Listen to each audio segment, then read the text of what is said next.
What I would like to do is give you a heads up on the implementation preparations for ICD-11, and perhaps then we can also discuss and explore what can be done in the South African context in that regard. And then, of course, as Lynn mentioned, also about the upcoming ICD field testing. Now, for ICD-11, we are, first of all, at this stage, we have launched the implementation preparation version in June this year. And as Lynn already indicated in her slides, we are in the process of submitting it to the WHO governing bodies during the EB Executive Board meeting in January, and then for approval by the World Health Assembly in May next year. And obviously, we have started with the implementation preparations, which will continue over the next years. And what this entails is, of course, first of all, raising awareness and disseminating the ICD-11. And I put here some of the key aspects which we are looking at is to, on one hand, showcase the functionality and the value proposition of ICD-11 in terms of, for example, providing faster, easier, and more accurate coding. Then looking at the practicalities of the transition. And obviously there, and we can already see this from the work we have done so far, it will depend on the particular country situation. Some countries have a starting point where they really look at a transition from 10 or from 9 in complex health systems environments. And of course, there it would take more, or it would take other aspects to address then in countries where the starting point is in a way more simpler, and they start from zero, or from a situation where yet the classification or standardization is not established in a well-developed way. So there might be some quick gains in those countries compared to those with more complex health systems. And on our side, obviously, we also have a kind of change in the way we look at ICD dissemination. As you know, in the past, even our colleagues here in WHO have been looking at disseminating a book. And with ICD-11, we are really looking at disseminating it as an information standard and not as an information product as such. And that has implications for a number of areas. Now, for the non-English speaking countries, we of course have as a first starting point the translation as part of the implementation preparation. And you see here some of the ongoing translations in the 6 official WHO languages, but also others. I think there's 14 in total where this has started. And one important aspect in the context of translation, but also, sorry, let me just move out from here and enhance this so that you can see it better, is I think with ICD-11, we are basically having an opportunity to digitalize the volume 3, the index, and build a kind of better link between the underlying clinical or terminology and the respective ICD category. And here I show you an example of term sets which we have and we are continuing to systematically harness and to incorporate it in the existing ICD-11 index. This is a set of terms we received from Tanzania, from the hospital and primary care centers in Zanzibar, which we, you see here those are the most frequent term used. You see here the frequencies, and in the last column you see our analysis in terms of have we already incorporated this term in the index, or in the case of the yellow highlighted example here, malaria confirmed, we didn't have this as an index term yet, and we have incorporated it.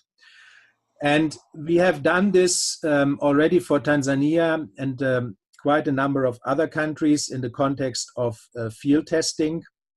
And we are continuing to do this now also with a number of new countries in the Afro region, where we really want to enrich, as we state here, the index in the English version with morbidity and mortality terms.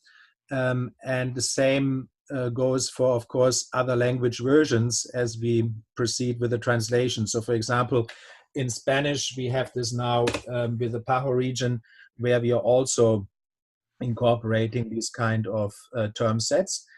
And that allows us to really build a very solid and reliable, straight link between the underlying universe of medical terminology into the link with the respective ICD category.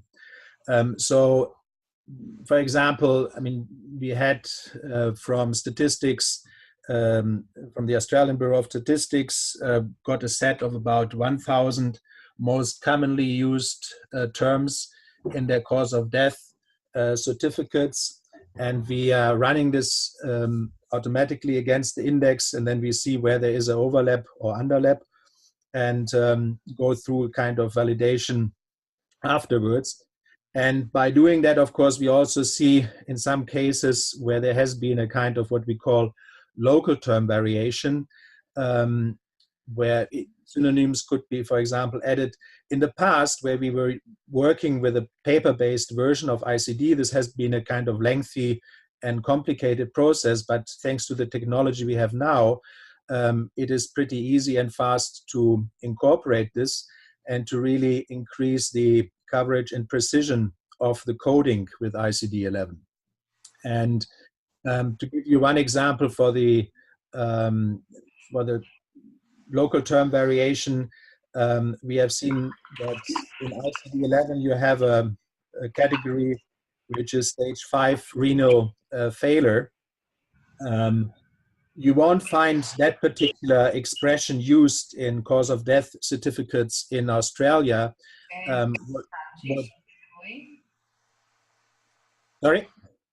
Sorry, we're just getting some colleagues joining. Matilda, can you mute, please? Yeah. Sorry, that's our Italian colleague. In the death certificates, you will find in Australia a term used which is called final stage, and that what we would consider as a local term variation. So we incorporated this synonym into the index. So if you type now in the search engine of the ICD-11 final stage renal failure, you get straight to the correct code. So I'm saying this because we would be, of course, very much interested to also incorporate or to get feedback from South Africa, whether it's from a mortality or from a morbidity perspective, and access to these crude, raw terms, if possible with their frequency, because we are using this information also to improve the index function and the search results. So the more frequently, the higher up in the hierarchy of the search findings it will rank, similar to what you know from Google or other type of technology. And if you have it already coded in ICD-10, that is a third interesting point of information, if that is available. But that would be very helpful, both for enriching the index, but also for the next point in terms of improving and enriching the training and capacity building material. So on that point, which is of course crucial for the implementation preparations, I just want to announce here that we are together with our colleagues in the Afro region and other regions, which is the WIPRO, Western Pacific region, the Southeast Asian region, and possibly Europe region. We are going to organize a joint ICD-11 training and implementation workshop in our WHO meeting center in Tunisia in February. So we will have an outreach through the regional offices and WHO representative in the country to also nominate participants from South Africa to attend this workshop, where we will discuss a number of issues, but this will be a focus on implementation, preparation, and training. We are also in the process of starting work on an ICD-11 e-learning tool based on a tool which we have used also during the field testing, and that will start over the next month. And then we have, as another important tool for training purposes, the ICD FIT, which is a coding training and self-evaluation tool. And I just would like to give you a brief preview of how this looks like. And that is a tool, and you see here the actual live version of it, which we initially have used in the field testing, and from there we have developed it further. So the basic idea is that we give countries the possibility to use different term sets for line coding or case coding. We are having 3 types of centers. For countries with a collaborating center, of course, we expect that the collaborating center is acting as a coordinating center for this. But for countries where we don't have a collaborating centers, and you see here some of the African countries where we have already used this tool, they are featuring here with their respective representative from the Ministry of Health. And I will just now show you here the kind of Namibia Center, where we have started uploading different modules. You see here there is a kind of international module for morbidity with morbidity terms, which is used for the training purposes. But the tool also offers the possibility to upload locally defined term sets or cases for coding. And I will come to this in a minute. So you see, let me just open the international module. Here, it brings you to the specific terms which we asked the coder to code in ICD-11 using the coding tool. And when I click here, it opens up, let's say, let me take this. So you see here an head injury, that is the diagnostic term to be coded. And when I click here, start coding, in the background, automatically the time will be, clock will tick, and it will measure how long it will take me to do the coding.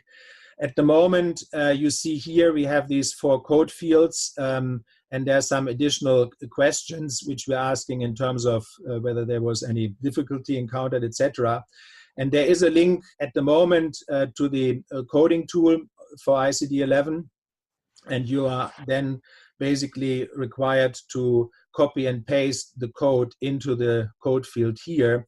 We are working on an improved version of this interface where you will be able to get the code as you type the term into the code field here. So we will have an integration of the coding tool into this kind of interface, and that will be coming over the next couple of months, that kind of improvement. But going back to the overall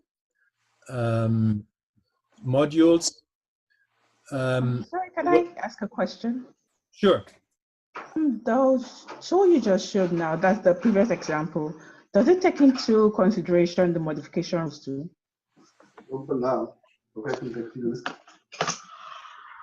Sorry, can you repeat the question? I said, could you go back to the previous screen? Yeah. So does it, if you click on mobility, yeah. Yeah. So you said you can code directly using that, but does it take into consideration the modification rules too? Or one has to apply that?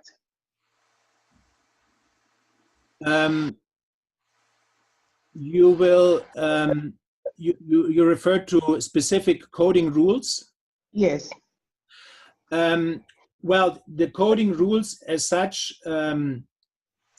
are, it depends on whether you have coding nodes which are displayed in the browser or coding tool.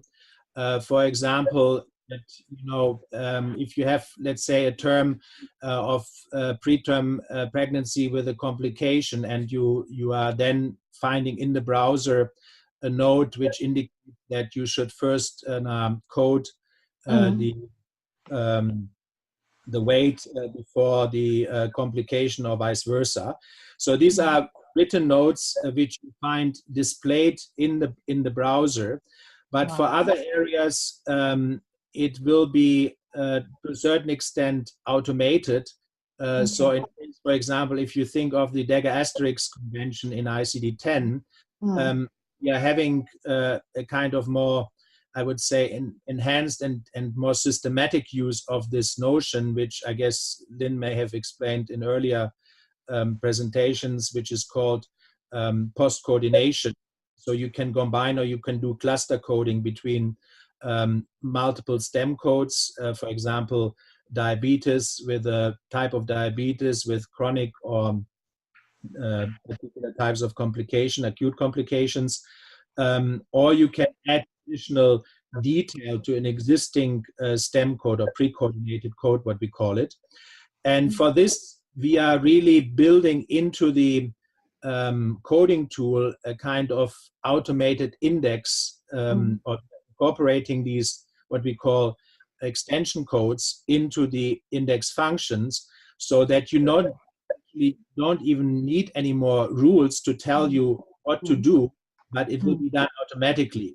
So if you left frontal glioblastoma, which is a more complex kind of diagnostic expression, you will see that the coding tool points you straight to the cluster code, or to the which is the stem code plus the extension code for anatomy and laterality, because these dimensions are indexed automatically. And that is done for certain areas. I mean, at the moment we have indexed or have an automatic index function for these dimensions of anatomy, laterality. For others, not yet, but this will be done as we progress. And of course, for that, it is also very important that we have a good understanding of what are, most frequently used terms, so that we can kind of customize it along these lines. Okay, and it applies to the mortality coding too? Yeah. Okay, that's fantastic. And I think that will be definitely some further discussion to see to which extent this technology can help us also to simplify some of the mortality rules by just guiding the coder through a kind of decision tree or workflow. I mean, we have seen, for example, recently in Germany, that in the context of the harmonization of the death certificate in the 14 German states. They have to create now one national death certificate format and in an electronic version, and that is really providing a great opportunity to simplify the coding rules, which have been quite complex so far. So coming back to this interface, just to show you that in Namibia, so one type of application is this line coding, and they have here, we uploaded about 100 terms for morbidity, which they collected in their settings and which will be used for coding purposes. And we also have here another module which is for mortality, cause of death certification and coding. And you see here a description of a case, and in fact, as I mentioned to Lynn earlier, these are cases which came from South Africa, which Debbie and colleagues have compiled, and the Namibian Ministry of Health and Statistics Office are using this for the coder and physician training.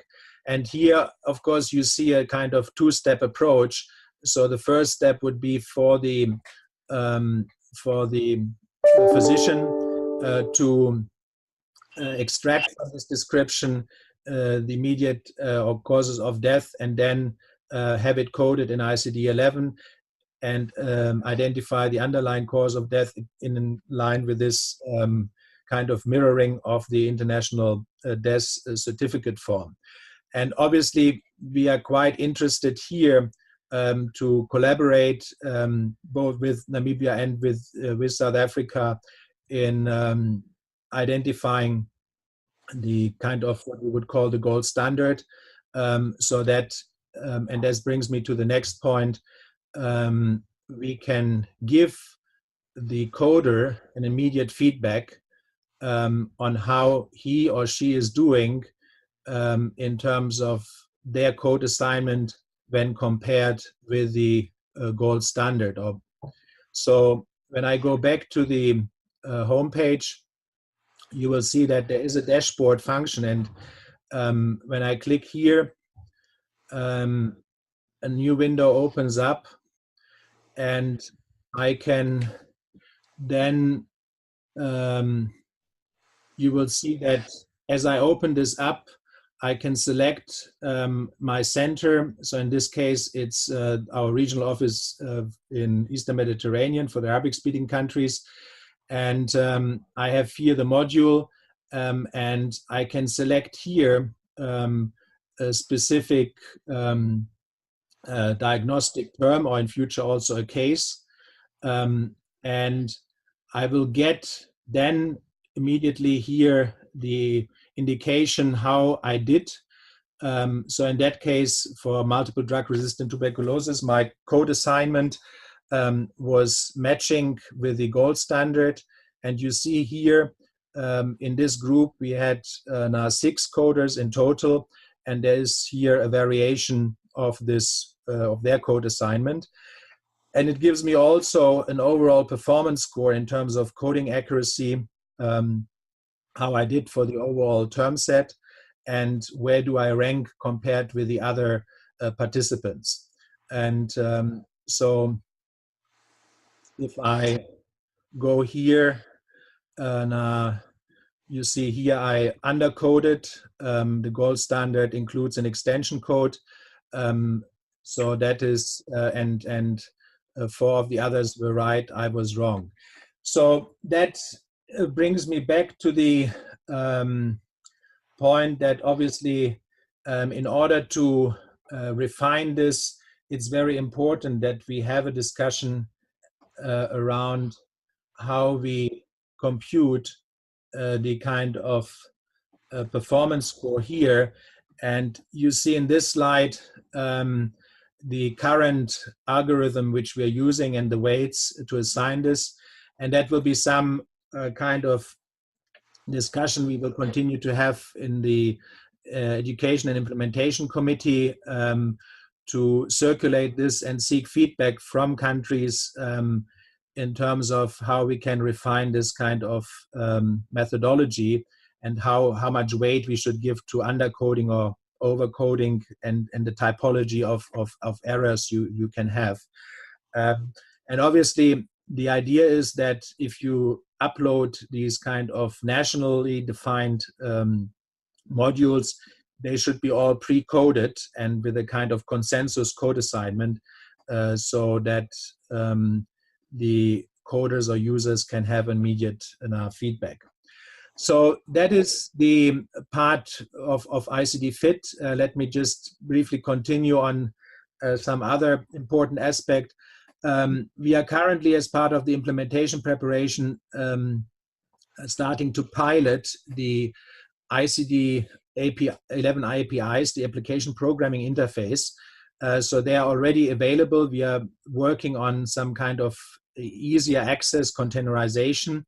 And what we are intending to do is to really give this APIs, which is basically a way of allowing software to access the search functionality. So not only access the codes per se, but actually access the search functionality, which we have in the coding tool, in their software application. For example, if you have a hospital which is using a electronic medical record software, and in their software they have a component which is accessing or searching ICD, we want to test and pilot the ICD-11 in this software environment. Or if you think of a health reporting software like VHS2, same story.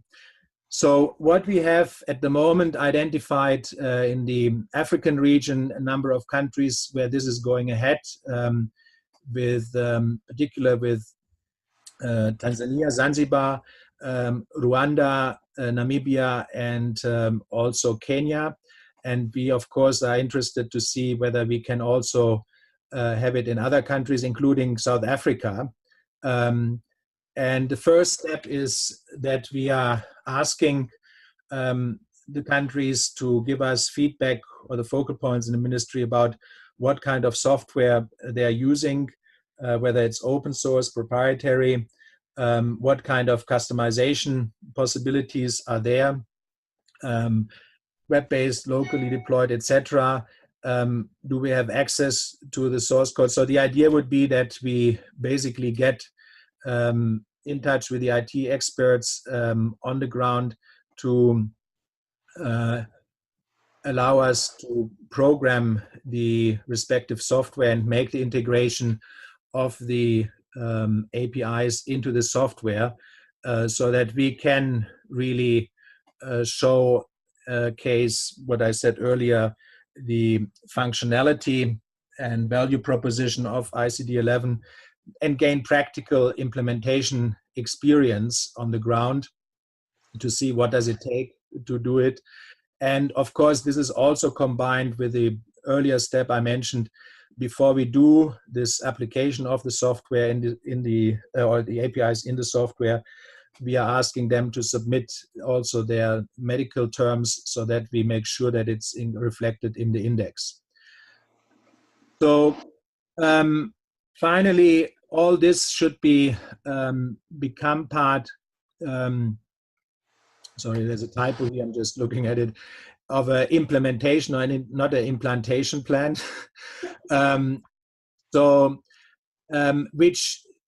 And that is some process which have started in some of countries or regions already. And you see here an example of what is happening in the Latin American region in terms of the different areas. And we would be, of course, interested to also facilitate this possibly in South Africa. And that should feed into an overall Afro implementation plan for ICD 11. And last but not least, very briefly, the ICD field testing. I think for some countries, we already see this, the question of implementing ICD 11 will be linked with a question on whether they can also move on the ICHI. And as Lynn, I think, mentioned earlier, the focus so far has been on, I would say, coverage analysis of ICHI in different settings.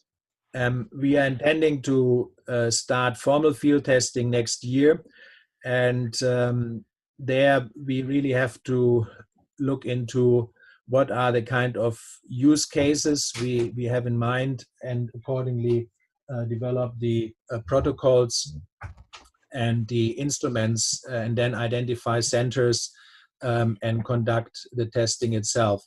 So I would be interested also to hear from the South African perspective what kind of use cases from you in your settings you consider as important to address as part of the testing.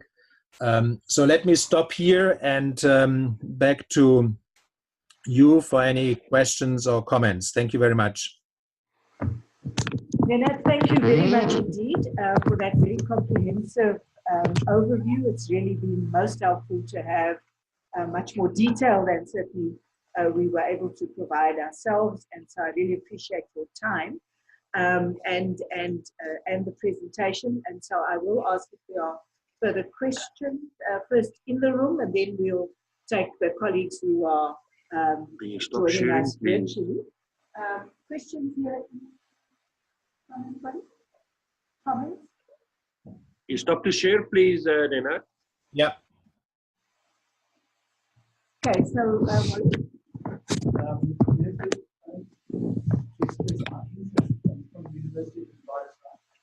two of the areas that you've spoken about, sorry, can you hear me? Okay, we'll take it, we'll discuss in detail with Lynn that the ICD API, looking at the various hospital systems and kind of management systems that we use in South Africa, I think there could be quite a lot of work that we could do together there. The other area is obviously on the ICHI testing that I'd like to discuss further with them in terms of projects that we would like to put together to do that to do ICHI testing in South Africa. We have done some already, maybe we're we'd like to take that further as part of the more formal ICHI testing. So I guess I'm putting my hand up for those two areas. We would be really keen from the university I ask that you speak up a little bit. Sorry, should I say that all again? Okay, I'm just saying that from the University of Witwatersrand, we would be very interested in working together through the CC in Cape Town on the ICD API with facing with South African hospital groups and funder managers, as well as on the ICHI formal testing. We've done some of the ICHI testing, looking at some of the coding systems we use in South Africa, but we obviously very keen to involve formally the ICHI testing going forward, and certainly in the position to send somebody to the alone meeting on ICHI in February.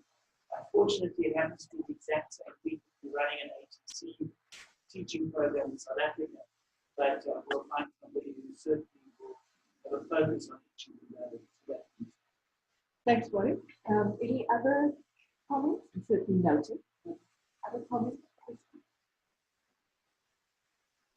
Any of the colleagues who are joining us remotely, and welcome to those who have joined since early this morning. Natalie?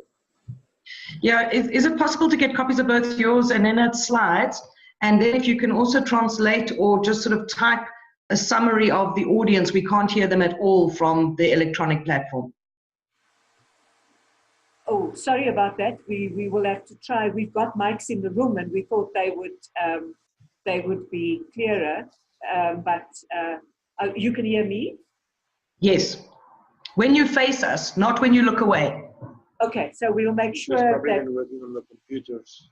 we'll try and bring people close to the computer rather than on the mic. So related to that, and the question I heard briefly about putting their hands up and the API integration, but I'm not certain to what extent private parties such as the Safe Surgery SA platform would be allowed to also work on that integration and API, because we would also perhaps put our hand up a little bit for that.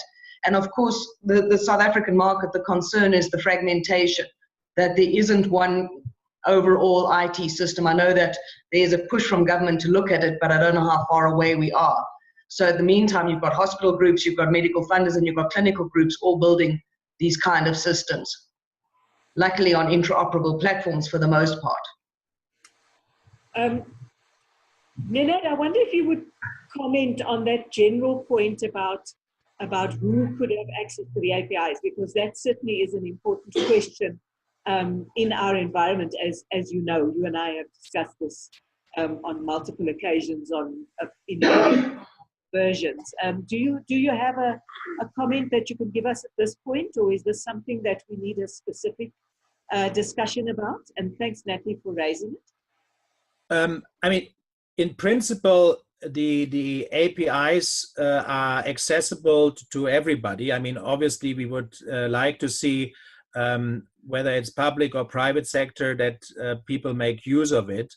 And the whole idea is that as part of the overall dissemination strategy as an information standard, we want to make sure that this is helping, for example, also private sector companies or other providers to access not only the code per se, but access the search functionality. And so it's really in help and in assistant complementary to their efforts and to the products they are developing and putting on the market.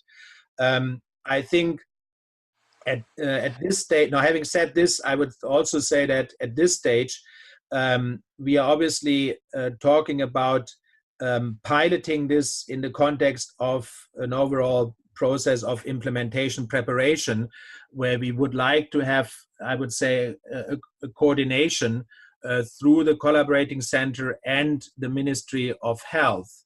And I think that might be something to really discuss further with the department and see what kind of setup and what kind of partners we can think of in the South African context, which is helping you with the setup. As you said, it's a very decentralized system. You don't have a centralized terminology server like in the UK, for example, in the NHS, where we have a different kind of situation, or in other countries. So I would really wait to hear what the thoughts are from the different stakeholders and the department overall, to see how best we can organize it. I mean, technically speaking, as we and from a purpose at this point is that we have certain objectives in terms of showcasing functionality and value proposition to address the implementation challenges, etc., which should be addressed through this. And so I think it would be important to find a way of coordinating this possible way. So can I just make a suggestion that in South Africa, public and private are sort of healthcare delivery systems, and I'm not sure that that's what we mean, meaning maybe we can talk about profit and non-profit initiatives, because my initiatives run across the public and private sectors, but is a non-profit initiative. So, and I agree we must work through the Department of Health, but if we want to move faster, we may need some of the civil society stakeholders. Thank you very much. We'll pick that up, and we can maybe raise it in some of the discussion immediately after this. Start the discussion, but certainly, of course, we are, sorry, I'm facing the wrong way. Of course, we are missing the department, the national department, in the room at the moment.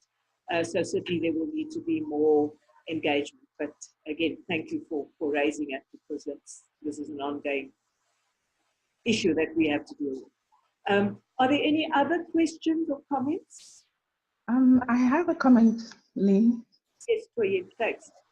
Yeah, thanks for that presentation. It was very useful. For the ICD training tool, the online tool, I found the ICD-10 tool very, very useful and helpful. So I'm just wondering, for the ICD-11, when is it going to go online?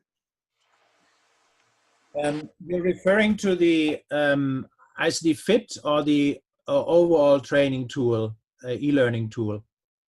The e-learning tool and ICD, the ICD FIT. The ICD FIT is online, and you can use it. We can configure it for the use in South Africa. So that can start now. I think, like for the API testing, it would be good to have some kind of coordination with the centers and the stakeholders, clarify how best to set it up and whom to engage, etc. But this can be done now.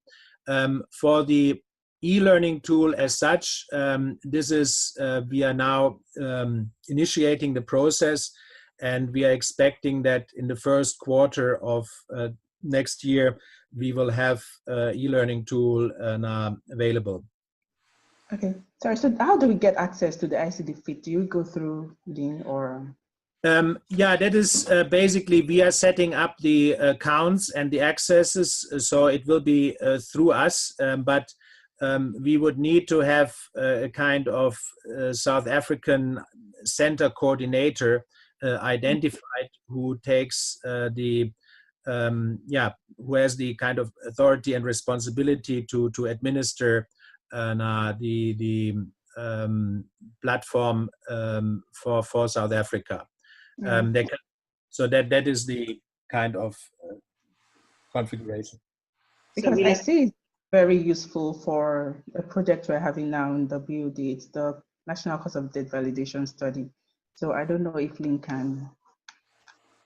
I think we can follow that up. I certainly think that it's something that we will have to set up through the collaborating center. I'm not sure exactly how and when, but clearly soon that we need to make sure that we're in a position to facilitate use of these tools. So that is something we'll have to take back and follow up. And can I ask that people who are keen right now, as you have indicated, Toyin, in pursuing that we have some indication from this meeting, for example, so that we know, where to start. But thank you very much. Are there any other comments or questions for Nenad? Okay, then Nenad, thank you very much again for your time. There was a question about whether we may make your presentation available. Is that possible? Should we? Sure. I'm happy to send it right now after the talk. Thank you so much. It would send to me and Stephanus, distribute to those who are interested. Thank you very much indeed, Nenad.